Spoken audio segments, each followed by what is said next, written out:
qui va faire l'opposition, puis les Canadiens, le reste du Canada, va choisir qui formera le gouvernement. Et moi, je dis non. Les Québécois, on a plus d'ambition que ça, et on a le droit, et on va participer au choix du prochain gouvernement du Canada. Et autre chose, regardez derrière vous. C'est magnifique. Les candidats, oui, mais l'île, c'est magnifique. Je suis fier de Montréal, fier d'être Québécois, comme notre chef. Mais Montréal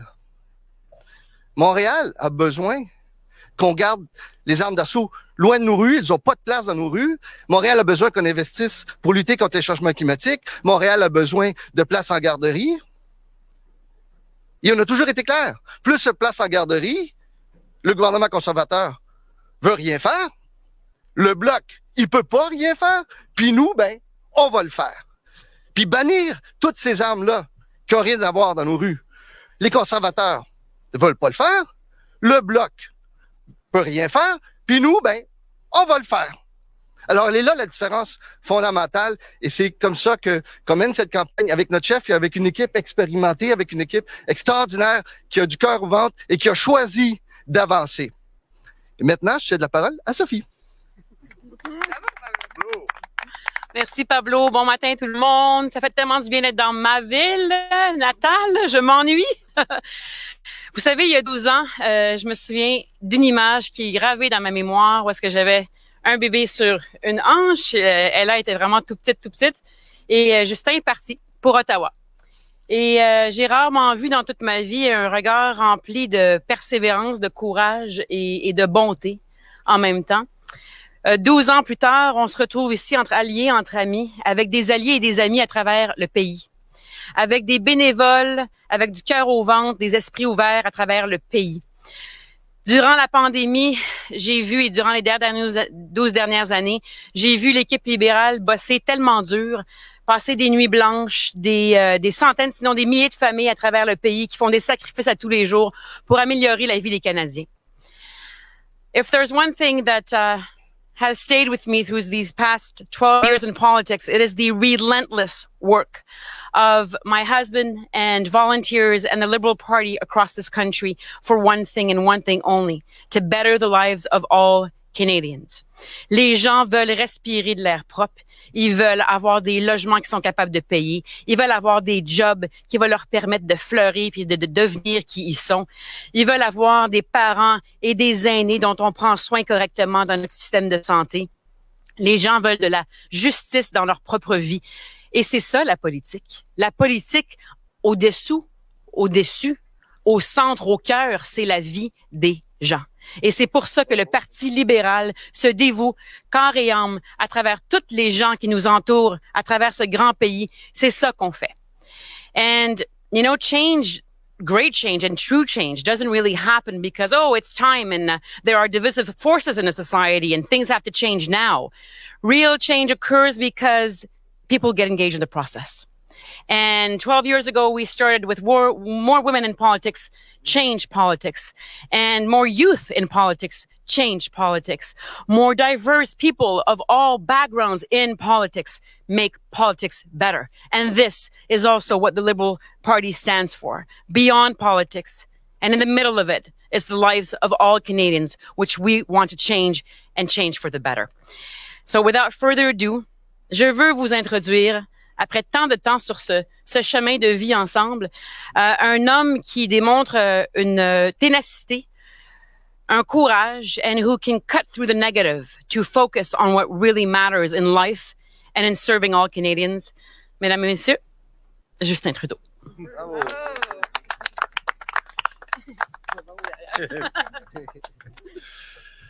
Merci Sophie, c'est toujours un plaisir et un grand honneur d'être à tes côtés à tous les jours.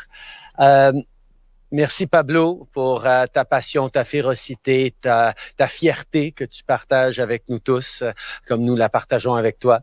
Et merci à nos candidats extraordinaires, Anjou, Emmanuel, Soraya, Mélanie, David et Jonas.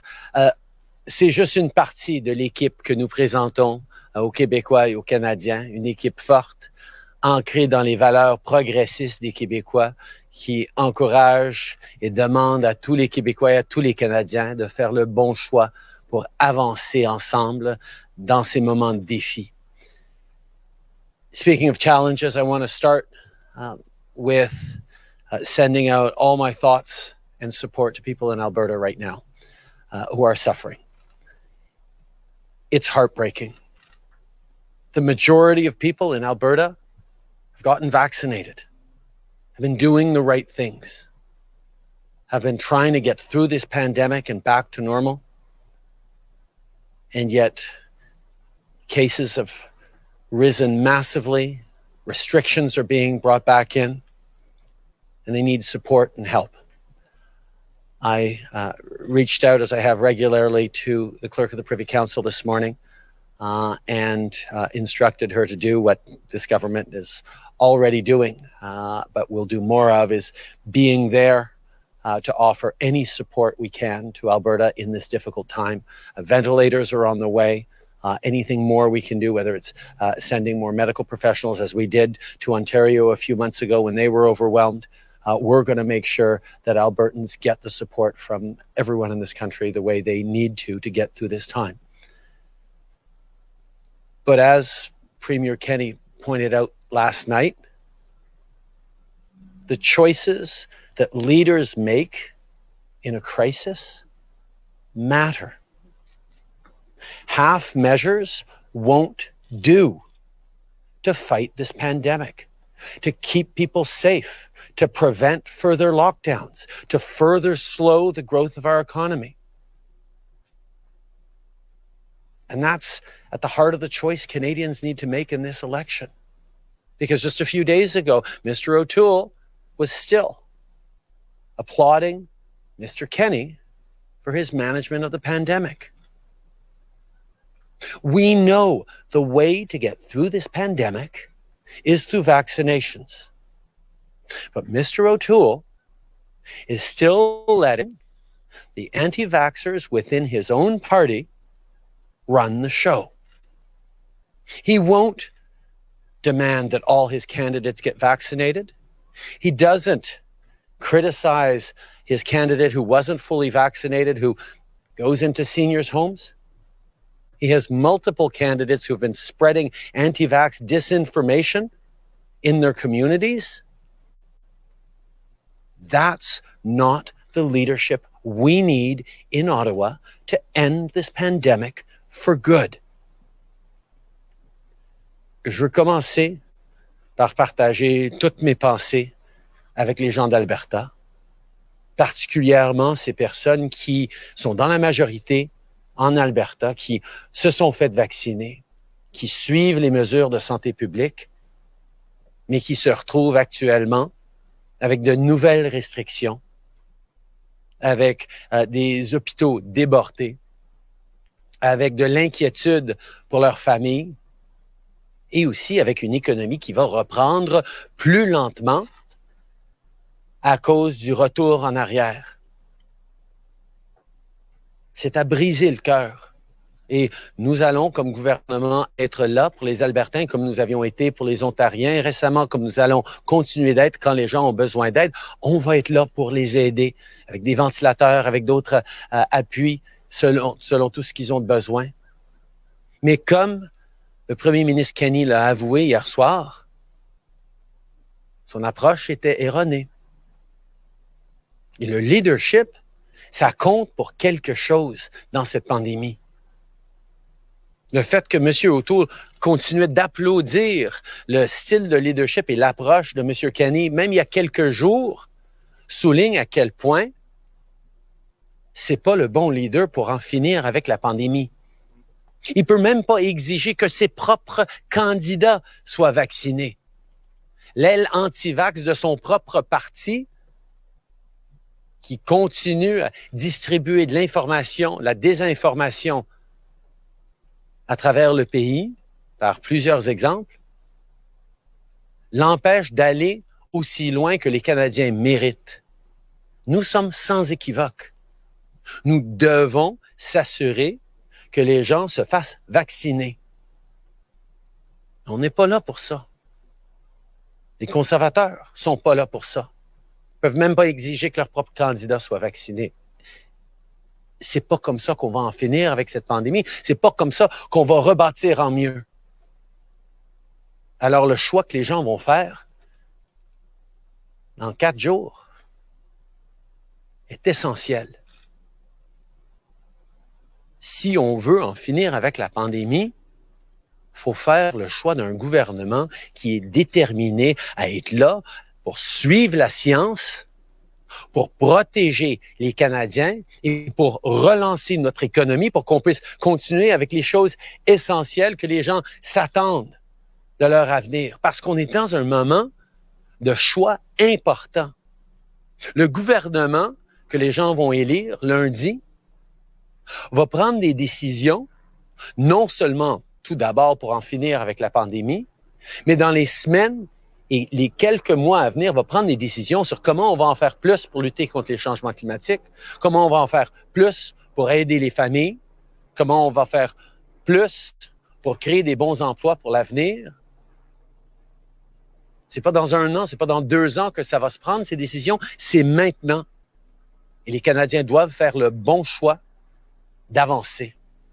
Pour nos aînés, on est en train de proposer d'augmenter l'aide qu'on donne aux aînés les plus vulnérables. Par-dessus toute l'aide qu'on a donnée, que ce soit le paiement qu'on a envoyé l'année passée au cœur de la pandémie pour aider les aînés à passer à travers, que ce soit les investissements pour aider avec le logement, que ce soit nos engagements pour s'assurer de meilleurs soins de services dans les centres de longue durée. On va être là pour appuyer nos aînés. Monsieur O'Toole, il offre moins et rien. Par rapport aux familles, on sait que les gens sont préoccupés par le coût de la vie. Il y a trop de familles ici à Montréal et à travers le Québec qui sont sur des listes d'attente pour les garderies. Mais on envoie des milliards de dollars à Québec qui pourront servir à créer 37 000 places en garderie. On va augmenter les transferts en santé pour la santé mentale, pour embaucher plus de médecins et d'infirmières, pour aider avec les temps d'attente, avec les traitements et les chirurgies qui ont été reportées. On offre d'ailleurs plus d'argent dans la première année juste pour les chirurgies reportées que M. O'Toole offre dans 5 ans en transfert en santé. Exact. Comme j'ai dit, c'est facile de donner aucune condition si on donne aucun argent. Nous allons être là pour aider les Québécois et les Canadiens comme on l'a fait pendant la pandémie. On va en finir avec la pandémie et on va continuer d'appuyer ces familles-là. La crise du logement. On offre des milliards de dollars aux municipalités pour aider à créer plus de logements, 1,4 million de logements dans les 4 prochaines années. On va aider des familles à épargner, particulièrement des jeunes familles, à épargner des dizaines de milliers de dollars pour acheter leur première maison. On va défendre les droits des locataires, offrir des opportunités de louer avec option d'acheter en dedans de 5 ans. C'est des innovations que nous allons continuer de livrer pour les gens, comme on livre avec la stratégie nationale du logement et pour lutter contre l'itinérance. Ça aussi, c'est un choix. Est-ce qu'on continue d'avancer ou on recule avec l'approche Harper et conservatrice? Parce que n'oublions pas, M. O'Toole a servi dans ce gouvernement Harper. Il a fait partie d'un gouvernement qui faisait rien sur l'environnement, qui coupait dans la culture, qui coupait la protection de la langue française, qui faisait rien pour lutter contre les changements climatiques. On est là pour avancer ensemble. Et par rapport au changement climatique, c'est dans les valeurs profondes des Québécois de comprendre qu'on ne peut pas bâtir une économie forte sans lutter contre les changements climatiques en même temps. Et M. O'Toole veut nous ramener à l'ère Harper. Ramener les cibles de Harper qu'on a déjà dépassées. Encourager l'exploitation pétrolière pendant que nous, on met un cap absolu qu'on va réduire par la suite sur les émissions du secteur pétrolier et gazier. C'est un choix très clair, ancré dans les valeurs des Québécois qui savent que nous devons continuer d'être encore plus ambitieux pour la lutte contre les changements climatiques et notre plan a été coté par les experts comme étant le meilleur de loin de tous les partis. C'est sûr que tous les partis vont dire « Ah, nous, on a le meilleur plan pour les changements climatiques. » Je comprends, mais que disent les experts? Parce que pour la lutte au changement climatique, il faut écouter les experts pour l'ambition, oui, mais aussi pour le plan concret. On est coté un 8 sur 10 par les meilleurs experts.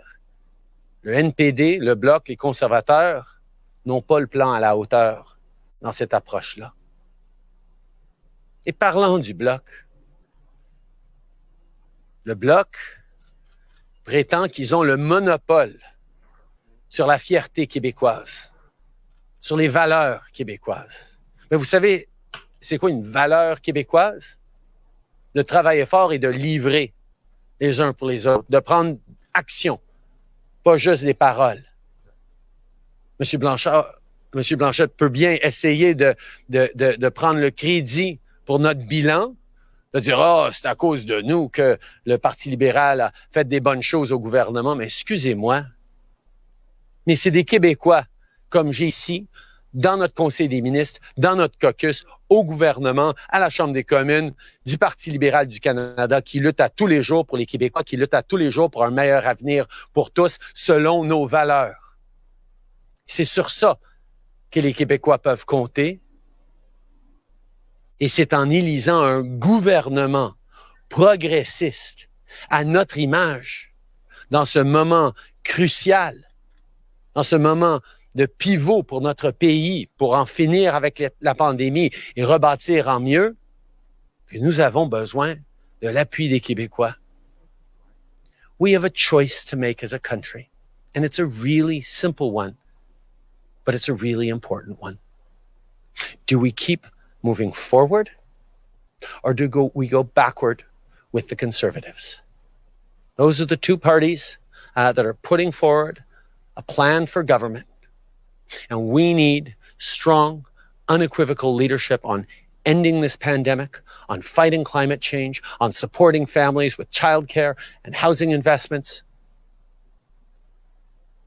and on fighting climate change with ambition and a real plan that's going to deliver the jobs and growth people need while protecting our planet.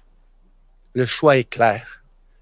On doit choisir un gouvernement progressiste à notre image en tant que Québécois et Canadiens pour en finir avec la pandémie, pour lutter pour un monde meilleur ensemble. Merci. Bravo. Merci beaucoup, M. Trudeau. On va maintenant commencer la période de questions avec Tom Perry de CBC News. Good morning, Mr. Trudeau. Thanks for taking our questions. Your staff has us on a limited time frame here. Just ask you to keep your answers relatively brief. Can I ask you about Alberta? You're talking about the situation there. Your health minister wrote to Alberta's health minister back in August. So you clearly had concerns going well back about the situation in Alberta. Why didn't you do more? Why didn't your government take more action, intervene in the situation there to prevent what we're seeing from happening? Tom, we've had variations on that question since the beginning of the pandemic. As provinces made certain decisions and others, some of which were the right decisions, some of which had to be corrected over the following weeks or months. Every step of the way, the federal government has been clear that we are there to support the provinces. We encourage everyone to follow the science. We are as clear as possibly can be with Canadians about the things that are going to keep us safe. We will continue to be there, for example, on certificates of vaccination. We've demonstrated that we are there to work. We're even going to foot the bill for provinces that want to do it. For a long time, Alberta was a holdout, even as already in Quebec, while we were gathering last night in a pub, we knew that everyone had shown a proof of vaccination to be in that room. People are safe. People are using it now and have been for weeks. If Alberta had moved forward when other provinces were doing it, things might be better right now. But it's not my job to judge or to criticize or to certainly not to tell people what to do at the provinces. They are duly elected. Our job is to encourage, to support financially. We sent billions of dollars to the provinces over the past year to help with healthcare, to help with back to school, to help with supporting science, to help with testing. We sent millions upon millions of rapid tests to the provinces, some of which got used, not all. I think what Canadians see in this is leadership matters at whatever level. The choices we make on who to elect to lead the government through a time of crisis, whether it's at a provincial level or at a federal level, dictate how we're going to do. And right now, people are faced with a choice at the federal level. Do we stand up even stronger in our fight against this pandemic?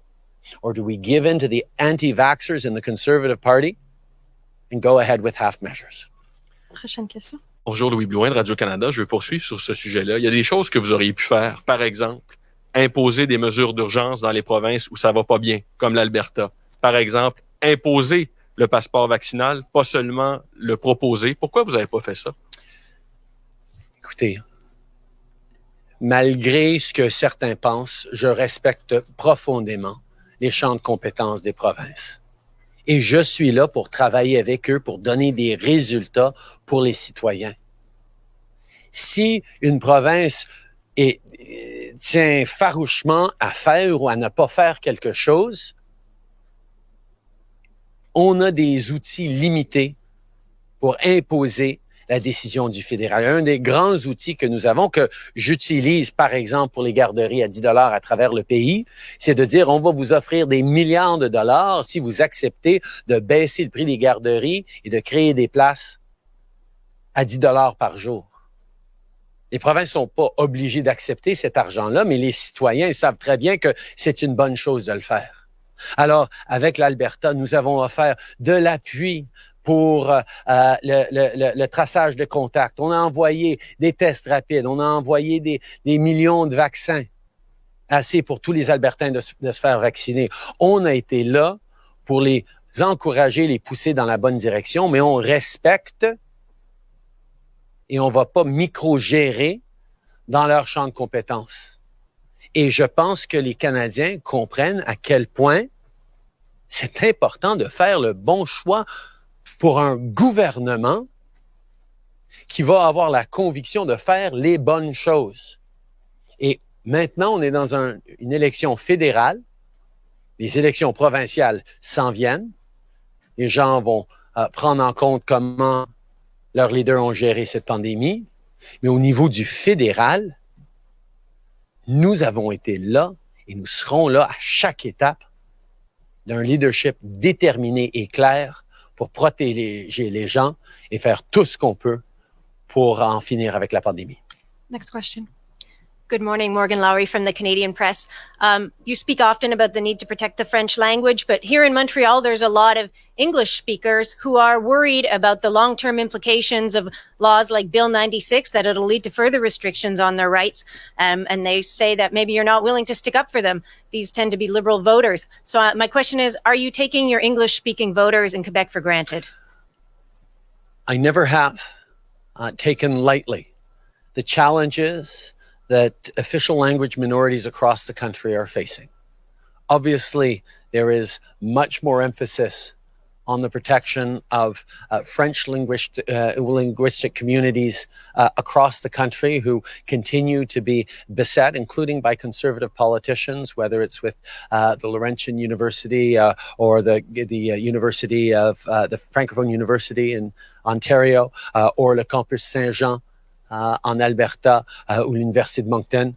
We will continue to be there to protect official language minorities. And that, of course, includes always being there to ensure that the rights of English-speaking minorities in Quebec are protected. But we also recognize that there is a lot of work to do specifically to protect the French language, including in Quebec, which is why we're putting forward a modernization of the Official Languages Act that includes protections for workers to work in French in Quebec and in places across the country where they need to have those protections to be able to work in French. Prochaine question. Good morning, Tonda McCharles, Toronto Star. Sir, we've been told your team is cutting our time for questions, so I'd like you to keep your answer brief if you can. But in regards to the campaign in Quebec, we've seen in this campaign almost two parallel universes across the country. And in Quebec, many Quebecers are deeply hurt by what happened last week in the debate and how they think the rest of Canada, not just a moderator, they think the rest of Canada perceives them. So I'd like to hear you speak about what that tells you about this province, this country, and what role a federal leader has to heal those divisions. The role of a federal leader is to continue to bring Canadians together. The first principle on that is keeping people safe right across the country, which we have done, supporting them across the country, which we continue to do, but also building a better future. And fighting against systemic racism all across the country is something this government will continue to do. But it's wrong to single out any one part of the country as being racist, because as a Quebecer, I can tell you, Quebecers are not racist. Prochaine question. Good morning, Christy Kirkup with the Globe and Mail. Will Canada lose defense intelligence sharing by failing to join a defense pact by the United States, the UK, and Australia? And what does this decision say about Canada's willingness to protect and prevent the expansionism by China? First of all, no. We continue to be strong members of the Five Eyes and continue to share information and security approaches with our partners. This is a deal for nuclear submarines, which Canada is not currently or anytime soon in the market for. Australia is. That is what we will continue to work alongside our partners to ensure that we're keeping ourselves safe. We're standing up against challenges, including those posed by China. Prochaine question. Bonjour, M. Trudeau, Raymond Filion de TVA. On vous entend beaucoup parler d'un moment crucial, moment pivot. Vous dites que les Canadiens doivent faire le bon choix, mais on ne vous entend pas parler de majorité. Alors, demandez-vous, oui ou non, un gouvernement majoritaire? Vous seriez heureux avec une autre minorité? Moi, ce que je veux, c'est d'avoir le plus de députés forts du Québec et de partout au Canada au sein d'un gouvernement libéral. Nous avons le bon plan, nous avons l'approche qui a fait ses preuves pour protéger les Canadiens pendant cette pandémie, pour en finir pour de bon, pour lutter contre les changements climatiques. Et ça prend des gens forts pour représenter leur communauté, pour défendre la science, pour être là pour les familles à travers le pays. Mon but, c'est d'avoir le plus grand nombre de députés libéraux élus à travers le pays. Particulièrement quand on regarde la situation en Alberta, ça ferait du bien d'avoir des voix libéraux pour défendre la science, pour défendre cette majorité qui a fait les bonnes choses pendant cette pandémie, qui sont en train de souffrir. Glenn McGregor, CTV News. Mr. Trudeau, you've kind of positioned this election as a referendum on how the next government is going to proceed in the weeks and months to come. If you are returned to power with a reduced minority, you lose some seats, will you consider that an endorsement of the approach you're proposing or an indictment of it? I think during this election, people have been confronted with very different visions for not just how we end this pandemic, but how we build a better future for Canadians. We've seen through the debates, through the various conversations, and indeed attacks by the other parties, that everyone has very, very strong and differing feelings about the right way forward. And we are confident that Canadians want to move forward. The Canadians want more gun control. The Canadians want better childcare and better support for housing. The Canadians want to step up in the fight against climate change, and that Canadians want to end this pandemic for good. And when you look at the options out there, there is one clear choice for Canadians to make. That is to vote for a Liberal government that can keep them safe and deliver on a brighter future. Next question. Good morning, Steve Shear, Reuters. You've said you plan to mandate vaccines for federal workers. Italy has just announced that it's the first country in Europe that's going to mandate basically the Green Pass, which is a vaccine passport for all workers, private workers as well. I know that in Canada, that's probably the jurisdiction of the provinces, but would you support a vaccine passport for all workers going back into the workplace? And if so, how would you do that? As the country's largest employer, the federal government is making the decision that all federal workers need to be vaccinated. We are also moving forward to encourage and to work with federally regulated industries like the telcos, like transportation companies, like airlines, and with big banks to do exactly the same. And many of them are doing exactly that because people know that the way through this pandemic is to make sure everyone gets vaccinated and continue to demonstrate that we are going to be doing everything we can to protect those Canadians who've done the right thing and gotten vaccinated, particularly from the impacts of a slowdown that would happen if we had to bring in more restrictions. Canada is a very different structured country than Italy, obviously. But we've seen and we massively support provinces who tell their health workers or their public servants that need to be vaccinated. And that's why we're actually footing the bill for every province. And with Alberta on board, it looks like it will be every province that puts forward a pass that allows access to non-essential services only to those who've been fully vaccinated. We absolutely agree with that direction. We're just doing it in the Canadian way. Next question. Abigail Beeman, Global News. Yesterday, Global News learned the military justice system can't hold Canada's most powerful generals accountable. They're in effect above military law. It's not possible for military courts to try lieutenant generals and above. That, of course, includes retired General John Vance and Admiral Art MacDonald. In May, retired Supreme Court Justice Morris Fish wrote a report for your government that warned it would be legally impossible to try a chief of the defense staff in military courts. Your government and defense minister knew neither Vance nor MacDonald could be tried in the military justice system, yet you did not implement the advice that Justice Fish gave to fix it. Why? First of all, it is absolutely unacceptable that because of rank, certain people be exempt from the law or from justice. That is something that is completely wrong and is part of the foundation of why so many Canadians have lost faith in our military institutions and in their ability to protect the women and men who choose to serve in our armed forces. We all know there need to be deep structural changes to the military. We all know there have to be real transformations in accountability and in the culture that continues to permeate and be allowed within that institution that is not worthy of those people who step up and offer their lives and well-being in service of their country. But we need to get it right.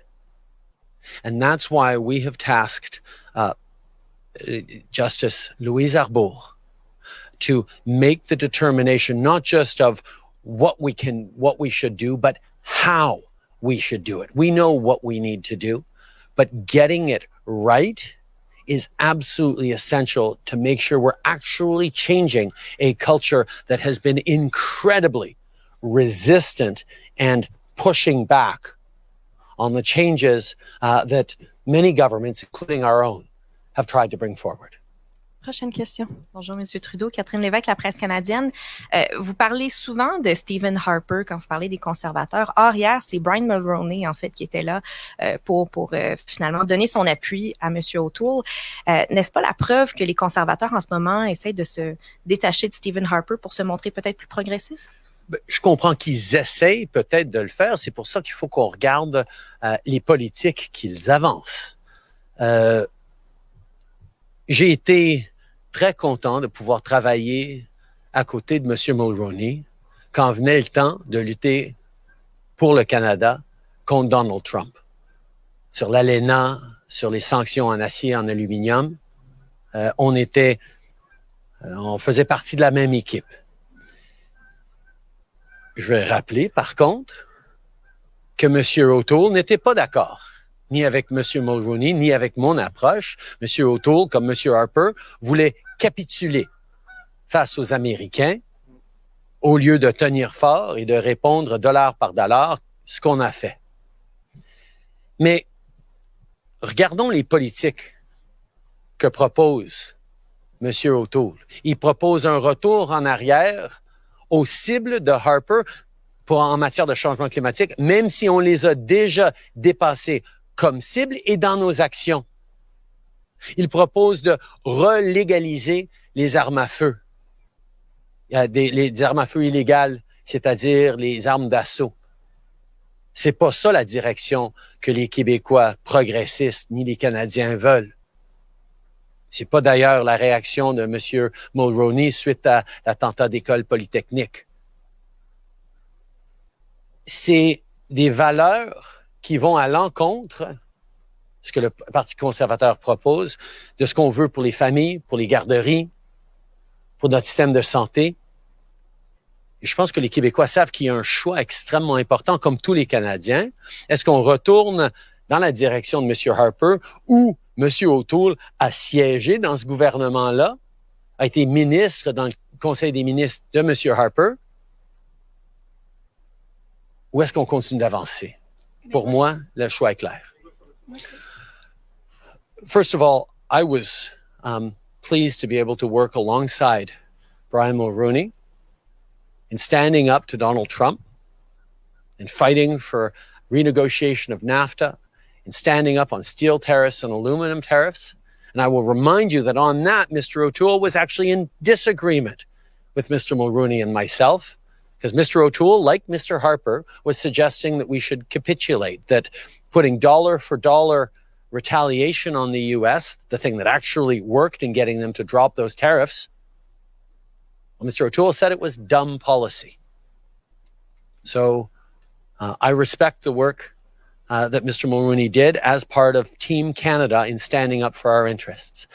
But I disagree when Mr. O'Toole is trying to pretend that he's a more progressive style of conservatives. A progressive conservative doesn't let 80 MPs vote against a woman's right to choose. Exactly. A progressive conservative doesn't propose to bring back assault weapons that we made illegal over a year ago. A progressive conservative doesn't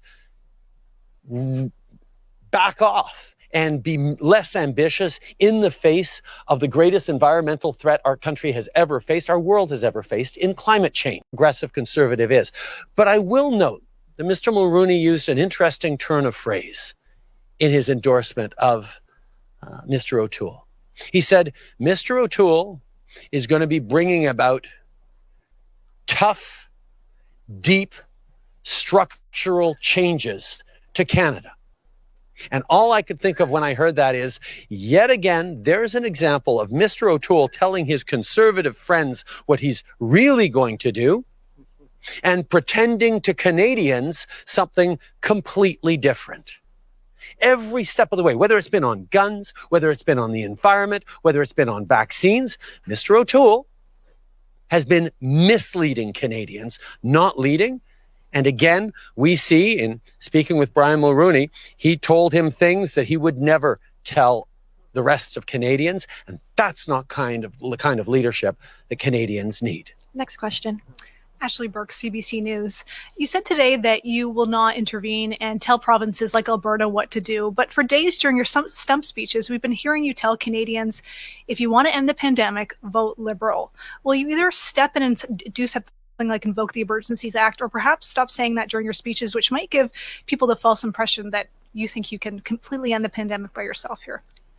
I understand the concern that people have that conservative politicians across this country haven't been as effective in fighting this pandemic, in listening to science, in standing up against anti-vaxxers within their midst as people would have liked them to.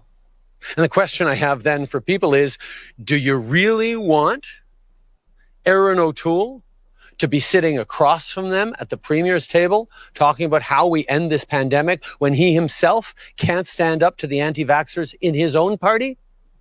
When he won't even demand his own candidates get vaccinated? When he continues to allow people who've been spreading vaccine disinformation to stand for him as part of his team? I think the choice Canadians face is clear. We have been unequivocal with Canadians and with the provinces on the way through this, and we will continue to stand and fight to end this pandemic for good. Canadians have seen that. Canadians know that. Now Canadians get to choose that. On va prendre une dernière question locale. Léla Savitch de La Converse. Vous avez tenu à réitérer que le Québec n'est pas raciste aujourd'hui. Vous avez demandé des excuses au groupe de diffusion concernant la question de Sachi Curl. Quel aspect de cette question dénoncez-vous? Est-ce le fait qu'elle qualifie la loi 21 de discriminatoire? D'autant plus, j'aimerais savoir qu'est-ce que le gouvernement compte faire sur cette loi. Et finalement, vous dites dans votre programme que vous appliquez les recommandations du sommet sur l'islamophobie. Une des recommandations a été d'établir un fonds spécial pour les personnes qui ont été affectées par la loi 21, qui ont perdu leur emploi à cause de la loi. Allez-vous appliquer cette recommandation si vous êtes réélu? Tout d'abord, la question posée dans le débat en anglais faisait des déclarations de l'intolérance et du racisme des Québécois qui sont tout à fait inacceptables. Il y a du racisme systémique à travers le pays, mais de le pointer directement en particulier à des Québécois, c'était irresponsable et dommageable, pas seulement insultant pour les Québécois, mais qui crée des clivages dans notre pays qu'on n'a pas besoin de voir. Je suis fier Québécois. Je suis là pour défendre les Québécois et tous les Canadiens qui reconnaissent qu'on a du travail à faire à travers le pays, mais cette attaque irresponsable n'est pas à l'image du pays que nous devons contribuer à créer ensemble. Deuxièmement, sur la loi 21, mon Dieu, ça fait des années que ma position est connue là-dessus. On en a débattu longuement dans les dernières élections en 2019.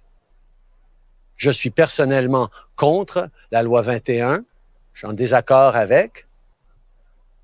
Les Québécois sont en train de lutter contre cette loi et de défendre leurs droits à la Cour. Et nous allons continuer de suivre ce processus et ne pas écarter la possibilité, comme je dis depuis des années, d'intervenir à un moment donné pour une question de défendre les droits fondamentaux des Canadiens. C'est la position que j'ai depuis 2-3 ans, que je répète pendant toute cette campagne. Alors, je suis toujours ouvert à répéter encore une fois ma réponse. On va prendre une dernière question locale. Bien sûr.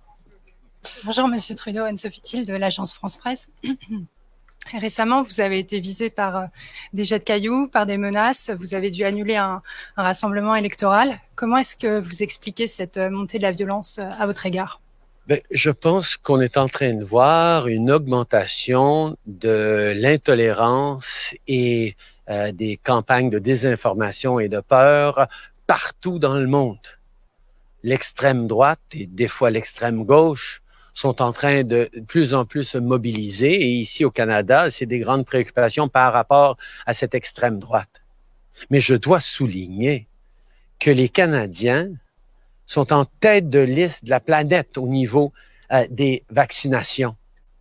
On est en train de respecter et de suivre la science. On est en train de continuer d'être là les uns pour les autres et on ne laissera pas une minorité en colère contre la science, contre beaucoup d'occasions et d'exemples contre les femmes racistes, ni de nous définir, ni de choisir le parcours que nous allons prendre pour en finir avec la pandémie et pour rebâtir en mieux, en luttant encore plus contre les changements climatiques, en créant des emplois, en étant là pour les familles.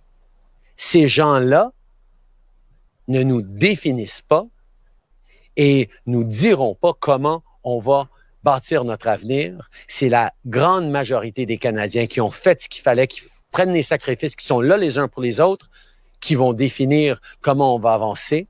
Et ces gens-là, on va être là pour eux toujours. Merci beaucoup. C'est ce qui met fin à la conférence de